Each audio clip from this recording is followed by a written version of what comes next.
Hello दोस्तों, welcome to back benchers. I am Ritish and first of all thank you so much for your support. आज हमारे page के 500 subscribers हो गए, तो कीप सपोर्टिंग। ओके, तो आगे हम बात करते हैं। हम देखिए दोस्तों, हम बात कर रहे थे ड्रेनेज सिस्टम की ऑफ राजस्थान। ओके, तो सबसे पहले हमने पढ़ी अरब सागर में जाके गिरने वाली नदियाँ। फिर हमने पढ़ी इंटरनल यानी अंतःप्रवाही नदियाँ, इंटरनल ड्रेनेज सिस्टम जो था। फिर अब हमारे पास थी draining in Bay of Bengal, ठीक है, बंगाल की खाड़ी में जाकर गिरने वाली नदियाँ। तो अब सबसे पहले हम ये देख लेते हैं कि कौन कौन सी ऐसी नदियाँ हैं महत्वपूर्ण जो हमारी बंगाल की खाड़ी में जाकर गिरती है। सबसे पहली है चंबल नदी, फिर है बनास। दोस्तों बनास अलग है और वो वेस्टर्न बनास अलग है, ये दोनों मैंने आपको जब वेस्टर्न बनास करवाई थी तब भी ये बात कही थी, ठीक है। अगली है बेड़ज या फिर इसका दूसरा नाम है अयाद भी इसको कहते हैं, बेड़ज नदी या फिर अयाद नदी। उसके बाद अगली नदी है गंभीर नदी, ठीक है, तो इसको याद रखिएगा गंभीर नदी। सबसे पहले हम बात करते हैं चंबल नदी की। दोस्तों इसमें काफ़ी इंपॉर्टेंट पॉइंट्स हैं चंबल नदी में, जो कई बार बीच में से उठा के पूछ लिए जाते हैं। और ये जो मेरे नोट्स बनाए हुए हैं ये पूरी तरह से एग्जाम ओरिएंटेड नोट्स हैं, ठीक है। जिस तरह के क्वेश्चन एग्जाम्स में आते हैं या फिर जिस तरह के क्वेश्चन एग्जाम में आए हुए हैं उन्हें डायरेक्ट मैंने लाइन में कंसिडर किया है, तो ध्यान रखिएगा, ठीक है दोस्तों।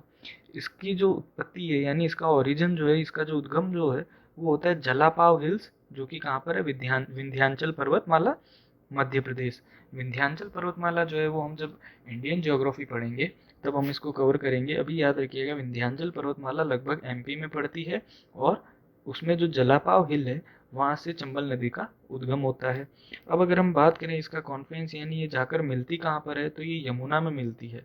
दोस्तों यमुना में किस जगह पर मिलती है, ये है इटावा। इटावा आपने सुना होगा, यूपी में पड़ता है इटावा, ठीक है दोस्तों। तो वहां पर जाकर ये मिलती है यमुना नदी में, ध्यान रखिएगा।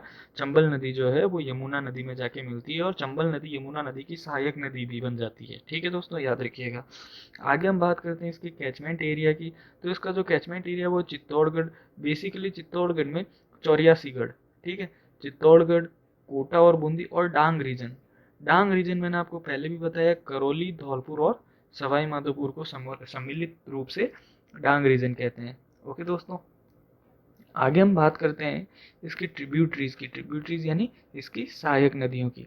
इसकी सहायक नदियाँ कौन कौन सी है, मांगली, गूंजली, मेज, पार्वती, नेवज, आहो, काली सिंध, घोड़े पछाड़, याद ध्यान से देखिए घोड़े पछाड़ लिखा हुआ है, ठीक है, घोड़े पछाड़, परवन, बनास, ब्राह्मणी, चाकन, कुनु, कुरल और सीप, ठीक है दोस्तों। अब इसकी इतनी सारी नदियां हैं, इनको याद रखने में थोड़ा सा कंफ्यूजन सा हो जाता है, इसलिए इसकी एक शॉर्ट ट्रिक बनाई हुई है। देखिए दोस्तों, माँ गुस्से में पापा ने आज काले घोड़े पर बार बार चाकू से मारा। तो देखिए दोस्तों ये कितना इजी हो जाता है इस तरह से याद रखना। माँ गुस्से में पापा ने आज काले घोड़े पर बार बार चाकू से मारा। माँ यानी मंगली, गुस्से यानी गुंजली, में यानी मेज, पापा यानी पार्वती, ने यानी नेवल, आज यानी आहो, काले यानी काली सिंध, घोड़े यानी घोड़े पछाड़, परवण यानी पर, बार यानी बनास एंड बार इसका मतलब है ब्राह्मणी। इसमें दोस्तों चा का मतलब है चाकन, और कू से, दो कू से नदियां हैं कूनू और कुरल, और से है सीप, ठीक है। मारा इसको वर्डिंग्स को पूरा करने के लिए लिया गया है, ठीक है दोस्तों। तो आप इसे इजीली याद कर सकते हैं। माँ गुस्से में पापा ने आज काले घोड़े पर बार बार चाकू से मारा, ठीक है दोस्तों। आगे हम बात करते हैं।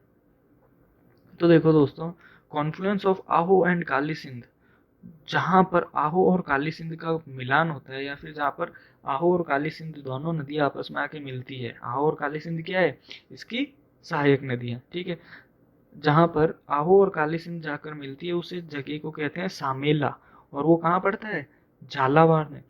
जो गगरोन किला है, अगर आपको पता हो गगरोन किले के बारे में, जो कि एक वाटर फोर्ट है, वो इनके किनारे पर स्थित है, ठीक है दोस्तों। झालावाड़ में ही गगरोन किला जो है, वाटर फोर्ट, वो इनके किनारे पर स्थित है। आपको बता दो गगरोन किला जो है यूनेस्को की हेरिटेज साइट में भी इंक्लूडेड है, तो इसे ध्यान रखिएगा, ये जो राजस्थान में हमारे वर्ल्ड यूनेस्को की जो हेरिटेज साइट्स है वो कितनी है, 6, उनमें से एक ये भी है। ठीक है दोस्तों, गगरोन वाटरफॉल। आगे हम इसके सबटाइटल्स की बात करें, यानी इसे किन दूसरे नामों से जाना जाता है, तो दोस्तों इसको चर्मनवती भी कहते हैं। चर्मनवती याद रखिएगा, चर्मनवती, कामधेनु और बारहमासी या फिर एवरग्रीन। जो एवरग्रीन और बारहमासी का मतलब क्या है, जैसे कि इसकी वर्डिंग से ही डिफाइन हो रहा है, ये ऑटो डिफाइन है, सेल्फ डिफाइन है कि बारहमासी यानी जो पूरे साल बहती है। ठीक है दोस्तों, जो कि एक मानसूनी नदी नहीं है। ठीक है, तो हमारे राजस्थान में कौन कौन सी ऐसी नदियां हैं जो बारहमासी है या फिर एवरग्रीन रिवर्स हैं, माही एंड चंबल। याद रखिएगा, ये क्वेश्चन एग्जाम में आया हुआ है कई बार, माही एंड चंबल एवरग्रीन रिवर से। ये क्वेश्चन कुछ इस तरह से आते हैं, मिलान करने के लिए दे देते हैं ए और बी कॉलम में। ठीक है, तो इस तरह से, और कई बार डायरेक्ट भी पूछ लिए जाते हैं, तो आप ध्यान रखिएगा, Mahi and Chambal is are evergreen rivers of Rajasthan. ठीक है, अब दोस्तों इसके बारे में एक इम्पॉर्टेंट पॉइंट मैं आपको बता रहा हूँ। इस नदी में जो है एक त्रिवेणी संगम होता है, चंबल की बात कर रहे हैं हम। इस नदी में एक त्रिवेणी संगम होता है, कहाँ पर होता है, रामेश्वर घाट। इसे क्या कहते हैं, रामेश्वर घाट, और वो कहाँ पर है, पडरा गांव, सवाई माधोपुर। ध्यान रखिएगा, रामेश्वर घाट कहाँ पर है, पडरा गांव, सवाई माधोपुर। कौन कौन सी 3 नदियां मिलकर त्रिवेणी संगम बनाती है। त्रिवेणी का मतलब क्या होता है, 3। ठीक है नहीं, ठीक है ना। तो त्रिवेणी संगम में कौन कौन सी 3 नदियां हैं, चंबल, सीप, बनास। इसमें देखो मेजर नदी है तो बनास और चंबल है, सीप जो है वो छोटी नदी है, या फिर ऐसे कह सकते हैं कि माइनर नदी है, चंबल और बनास जो है वो मेजर रिवर्स हैं। और ध्यान रखिएगा, ये राजस्थान जियोग्राफी में भी पूछा जा सकता है, और आर्ट एंड कल्चर का जो पोर्शन होता है राजस्थान का, उसमें भी पूछा जा सकता है। इसे कुंभ ऑफ मीनास कहते हैं। अगर आपको पता हो तो मीणा जनजाति जो है वो राजस्थान में पाई जाती है। तो जो रामेश्वर घाट पे जो ये त्रिवेणी संगम होता है, इसे क्या कहते हैं, कुंभ ऑफ मीनास। यहाँ पर मीणा बहुत बड़ी मात्रा में भाग लेते हैं। ठीक है, और देखो चंबल नदी के बारे में एक और important point, only hanging bridge of Rajasthan is on Chambal. Hanging bridge जो है, जो झूला होता है, लटकता झूला कह सकते हैं इसे आप, वो कहाँ पर स्थित है, चंबल। हैंगिंग ब्रिज दोस्तों, अगर आपने कभी मौका मिला हो तो ऋषिकेश में जो लक्ष्मण झूला और राम झूला जो है वो भी हैंगिंग ब्रिज है। तो उस तरह का एक ब्रिज बनाया गया है, कहाँ पर बनाया गया है, चंबल पर, और ये राजस्थान का एकमात्र हैंगिंग ब्रिज है। ठीक है, आगे हम बात करते हैं चूलिया वाटरफॉल, जो कि हमारे राजस्थान का हाईएस्ट वाटरफॉल है। वो भी किस नदी पर है, चंबल नदी पर। ठीक है, और ये कहाँ पर पड़ता है, भैंसरोडगंज, चित्तौड़। ठीक है दोस्तों, भैंसरोडगंज, चित्तौड़, चूलिया वाटरफॉल। अब दोस्तों देखो, इस नदी पर बहुत सारे डैम प्रोजेक्ट्स हैं। अब उनको मैंने आपको डायग्राम में बताया। देखिए दोस्तों, वैसे तो ये राजस्थान का डायग्राम है, पर आपको थोड़ा लग नहीं होगा तो थोड़ा सा एडजस्ट कर लेगा। ठीक है, देखिए, हमें जैसा कि पता है इसका ओरिजिन यहाँ से होता है, ठीक है, विंध्याचल से। फिर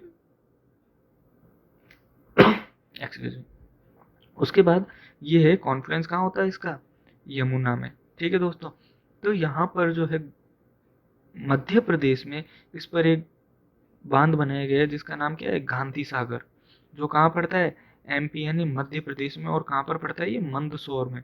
इसे आप थोड़ा अच्छे से लिख लें, मंदसौर में। ठीक है दोस्तों, ये पूछा हुआ सवाल है तो ये ध्यान रखिएगा। इसका एकमात्र बांध है जो एमपी में बनता है, बाकी सारे इसके बांध जो है वो राजस्थान में है। दूसरा इसका वापस बनता है जब हम चित्तौड़ में आते हैं, तब बनता है राणा प्रताप सागर, चित्तौड़ में राणा प्रताप सागर। फिर जब हम और आगे जाते हैं तो कोटा में इसका एक जवाहर डैम बनता है, जिसे हम कोटा डैम नाम से भी जानते हैं। जवाहर डैम जो है, जवाहर सागर जो है, जवाहर सागर डैम, इसे ही हम कोटा डैम भी कहते हैं। और जो कोटा बैराज है दोस्तों, वो भी इसी नदी पर बना है। तो देखिए, इस पर कितने इंपॉर्टेंट प्रोजेक्ट शुरू हो गए, Kota barrage, Jawahar Sagar dam, Rana Pratap Sagar dam and Gandhi Sagar dam. ठीक है, जो गांधी सागर है वो ये अच्छे से याद रखिएगा कि वो राजस्थान में नहीं होकर कहाँ पर है, एमपी में है।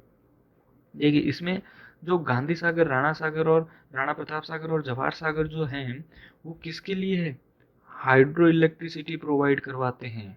ठीक है, यहाँ पर क्या लगे हुए हैं, हाइड्रो इलेक्ट्रिसिटी प्लांट्स लगे हुए हैं, जहाँ से हाइड्रो इलेक्ट्रिसिटी दोस्तों क्या होती है, पानी से जो बिजली बनाते हैं उसे हाइड्रो इलेक्ट्रिसिटी कहते हैं। ठीक है दोस्तों, तो देखिए जो गांधी सागर है, यहाँ पर 5 यूनिट लगी हुई है, कितने मेगावाट की, 23 मेगावाट की, और टोटल कितने होते हैं, 115। और राणा प्रताप सागर जो है यहाँ पर 4 यूनिट है, 43 मेगावाट की, और जवाहर सागर में है 3 यूनिट, 33 मेगावाट की। तो दोस्तों इसका टोटल प्रोडक्शन कितना हो गया, 386 यानी 386 मेगावाट। ये जो टोटल प्रोडक्शन है, ये राजस्थान और एमपी में 50-50 के रेशियो में डिवाइडेड है, यानी जो टोटल प्रोडक्शन है उसका 50% राजस्थान को मिलता है और 50% एमपी को मिलता है। ठीक है दोस्तों, वैसे हम ये जो सारा पार्ट है, हम जब राजस्थान के प्रोजेक्ट्स करेंगे तब इनको हम कवर कर लेंगे, पर फिर भी एक बार बेसिक नॉलेज के लिए हमें ये जानना ज़रूरी है। आगे के टॉपिक में हम जो बंगाल की खाड़ी में गिरने वाली नदियाँ हैं उनको आगे कंटिन्यू करेंगे। तब तक के लिए घर में रहिए, सेफ रहिए और सुरक्षित रहिए। Thank you so much.